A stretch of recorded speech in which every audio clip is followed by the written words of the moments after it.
Late us see the new question. क्या दिया हुआ इस क्वेश्चन में देखिए, 5 capacitor each of capacitance value C are connected as shown in the figure.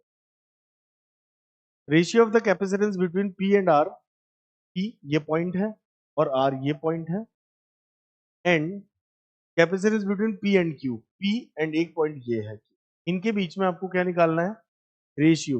तो यानी कि हमें निकालना है capacitance between the point P and R, और इसमें डिवाइड लगाना है कैपेसिटेंस बिटवीन P एंड, ठीक है। तो यहाँ पर series and parallel combination use होगा।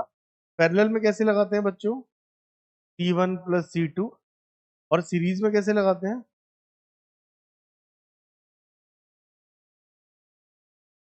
इनका यूज करने वाले हैं। तो अगर मैं P और R से जोड़ता हूं बैटरी को, तो ये तीनों सीरीज में हो गए। अब सबका कैपेसिटेंस C है, तो कितना होगा, C सीरीज में हो जाएगा C/3।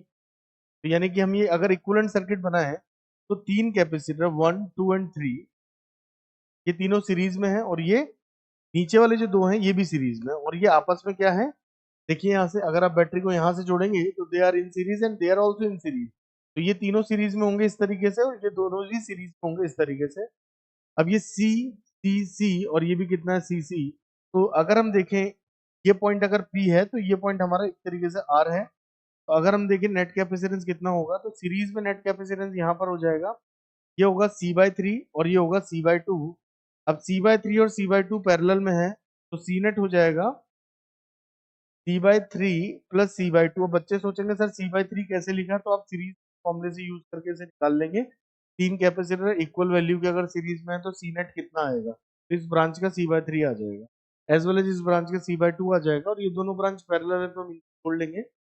एलसीएम 6 आ गया, 2C और 3C कितना हुआ 5C, तो हो गया आपका C नेट इस केस में। तो यानी कि यहाँ पर आप बोल सकते हैं पी आर की जो वैल्यू है वो आ रही है बच्चों 5C/6।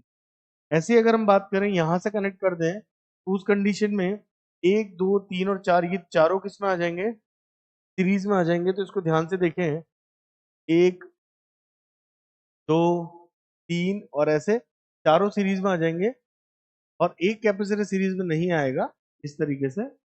देखिए नेट कैपेसिटर कितने हैं इसके अंदर, 1, 2, 3, 4, 5, 1, 2, 3 चारों सीरीज में आ गया और एक पैरेलल में आ गया। तो यहाँ पर देखिए 1, 2, 3, 4 और एक ये, इसका मतलब अगर हम नेट कैपेसिटेंस किसके बीच में निकालें, इस पॉइंट और इस पॉइंट में, तो ये वाली ब्रांच का कैपेसिटेंस हो जाएगा C/4। इस तरीके से इक्विवेलेंट सर्किट में बना रहा हूँ ताकि आपको देखने में सुविधा रहे। तो यहाँ से अगर देखें C और ये भी C, तो ये हो जाएगा C/4। तो C नेट हो जाएगा बच्चों C/4, और ये पैरेलल में है इसके साथ, तो ये हो जाएगा C प्लस में। तो इस ब्रांच का आ गया C/4 प्लस C, कितना हो गया 5C/4। तो यानी ये किसका हो गया, P और Q का। तो PQ का कितना हो गया, और अब यहाँ पर वैल्यू रखेंगे, इसकी वैल्यू हो जाएगी 5C/6 और इसकी वैल्यू 5C/4, 5C/4, 5C से 5C कट गया, ये हो गया 2/3। रेशियो बच्चों कितना हो जाएगा आंसर, 2/3 इसका सही आंसर होगा।